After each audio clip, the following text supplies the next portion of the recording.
So we had a couple questions because, as you know, my group's doing a project on the Floyds Fork watershed, and the biggest thing that's happening to that watershed right now is the 21st Century Parks renovations.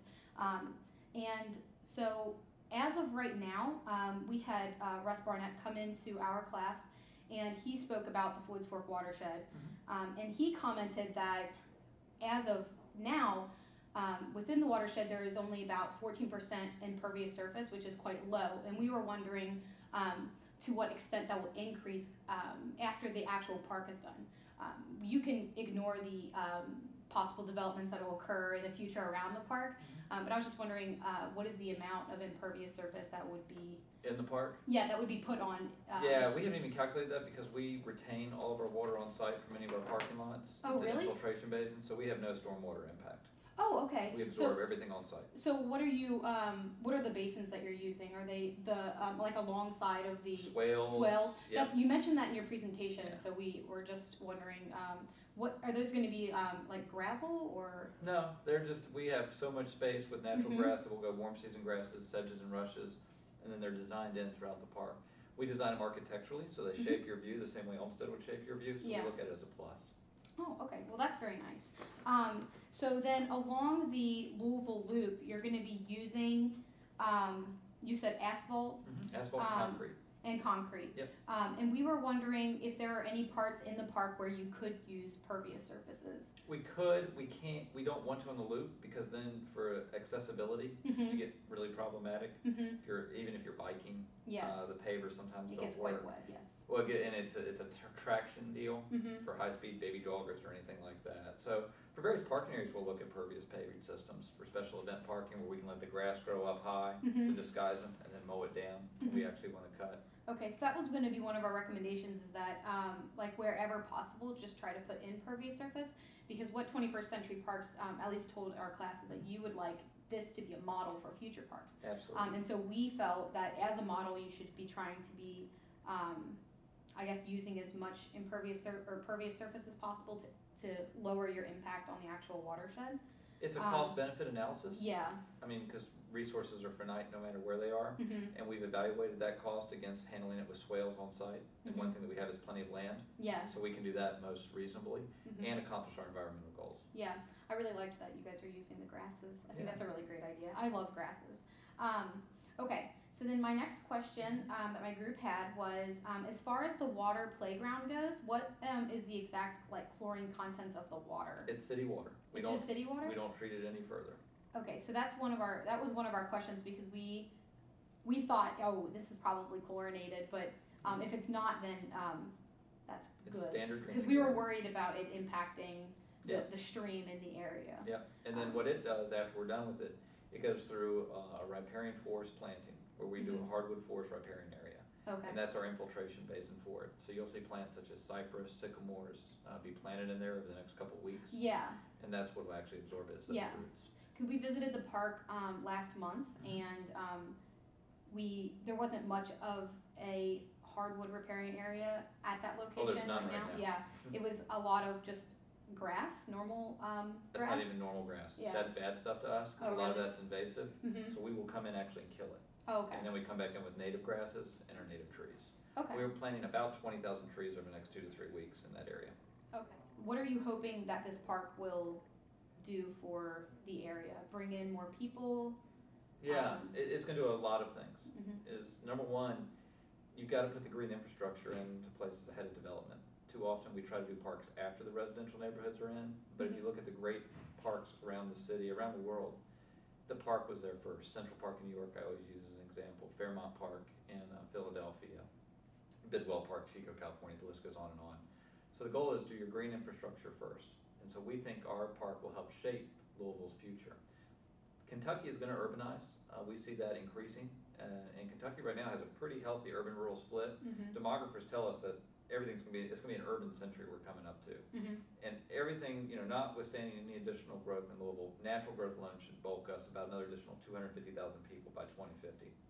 They got to go somewhere. And so the thing we want to do with our park is make sure that we have the green infrastructure in place to provide a great city for those folks to live in.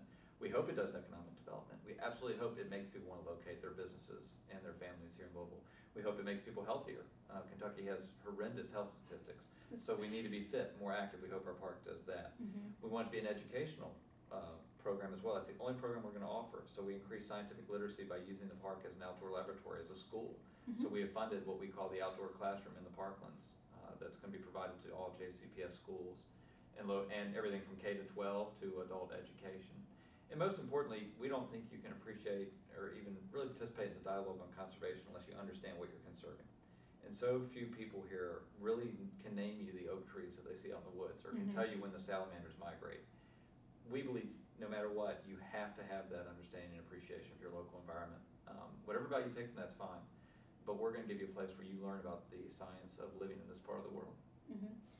So on that note, when you guys are building your educational centers and such, you said you were using geothermal energy. We actually just had a presentation from a city council member about using rain barrels. Have you guys thought about using them? Doesn't help us. Rain barrels really don't do a lot for us because we have public water. So, and we have no runoff that we're taking anyhow.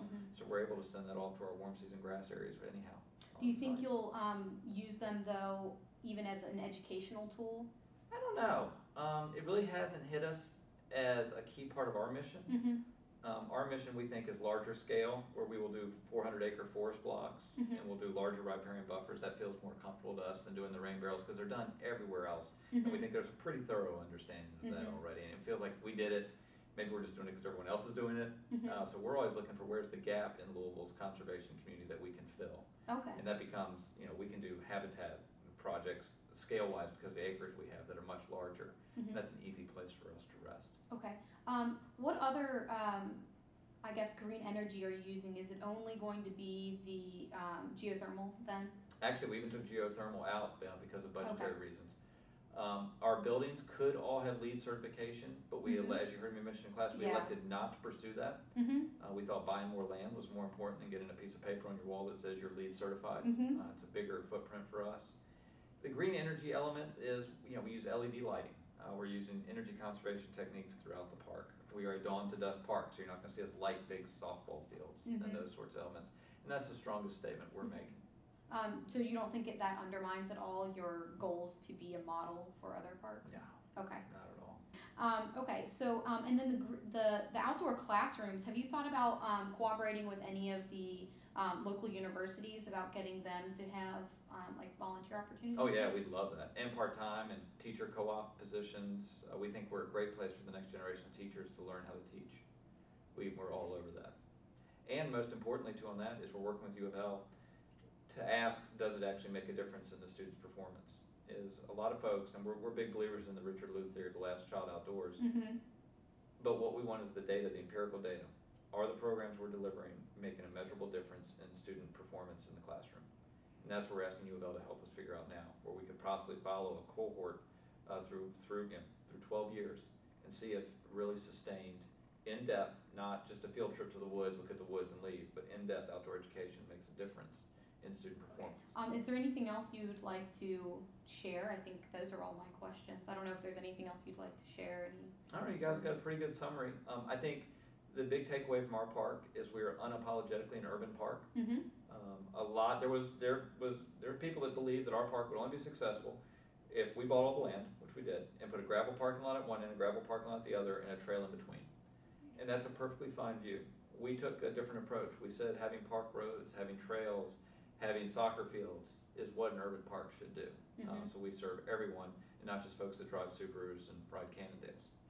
And how do you think actually the stream flow is going to affect recreational activity? Because usually the stream flow is quite low, and I looked at the USGS data yesterday for the past 120 days, and there were a few spikes where you would have a fairly decent level of water to go canoeing. But even when my class had gone, it was quite low, and in several parts, when you get to a riffle, you have to carry the canoe. So I noticed on the map that I grabbed from the front office that there are going to be several canoe launching spots, which is great. But how do you think the flow of the creek is going to prevent a lot of that activity? It'll do a lot. We did a full recreational analysis of the fork. We have determined there are 137 paddling days a year based on water temperature, air temperature, and the amount of water in the creek. Now that seems like a low number, but that's about the same length of the ski season at Snowmass. Yeah. So it's gonna be like a ski hill. When there's good water, you paddle. When there's good powder, you ski. And that's just the reality of living on Floyds Fork. Yeah. And you know, we embrace it. We Because think it's a relatively low flow. in the summer. Yes. In the times when you want to paddle, it's low flow. Yeah. You know, you can paddle from February, March, April, most years, no problem. Yeah. But it's also a class 1 stream. In the recreation world now, there's a lot of focus on whitewater. That's edgy, that's cool. And when we did our recreation plan for the creek, we had planners that came in and wanted us to build white waterways and things of that nature. And it just didn't fit. It was too manufactured, at least for this phase of the project. We said, let's just be what we are. We are an authentic Kentucky stream. And we're cool when you go wading in it for fly fishing, or if you want to come out in the winter when it's low water. And it's cool for paddling when we get a good flow. And it is what it is. So we're not going to build, I get asked that all the time, like, you can build reservoirs upstream. And no, we are what we are. What we're particularly want to pay attention to, though, is the impact of development upstream from us that may change stream flow. Yeah. Different geomorphologists and hydrologists have done different models on Floyds Fork, and this story of human development and human settlement has shaped what the creek is today. It's been moved and pushed. It's been channelized in places. It's various floodplain areas have drain tile in them. Well, we may yank the drain tile out and allow the wetland to expand and recover its valley again. But development upstream is gonna really, you know, drive our park. Do we have spiky flows, or do we have more of a nice arc that's more natural? And so you're gonna see us involved in many discussions that take place in our watershed because we're downstream of somebody.